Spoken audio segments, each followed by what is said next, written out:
Hey friends, it's Brad Brain working out of the Fort St. John office today. I don't know if you can tell from the camera here, but we right now are in a forest fire evacuation alert zone. But stuff you see on the horizon, it's not smog, it's smoke. So it's an interesting time.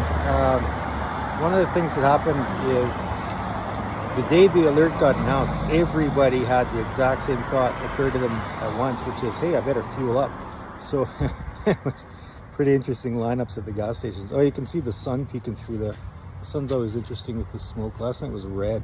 Anyway, here's the thing about alerts. Alerts doesn't mean you are in immediate danger. It means you need to be ready to go. Okay, so basically what you need to do is get mentally prepared to leave everything behind and get out of town fast. In other words, you got to be prepared to walk away from basically most of your worldly possessions. Your house, any other vehicles you got, all your stuff, all the things that you spend money accumulating.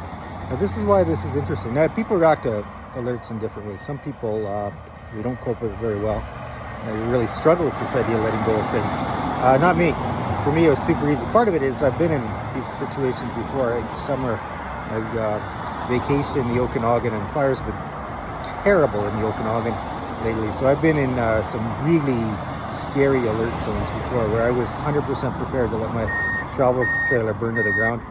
And maybe that, this not being my first rodeo is why it was just so much easier for me to say, fine, gotta go, I gotta go.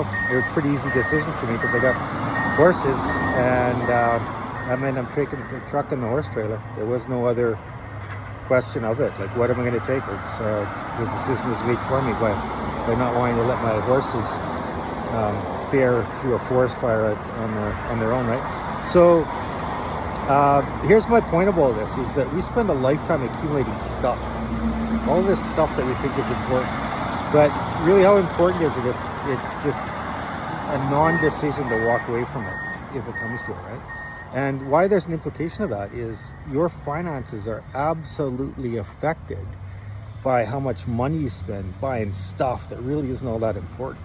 And even more, your future financial health, even dignity of life, is affected by all this stuff that we buy, right? So the message here is, think about what's really important, because that's what we should be focusing on. That's what we should be spending money on. And if there's things that isn't that important, if it's so unimportant that we can walk away from it without thinking about it, then maybe we don't need it in the first place.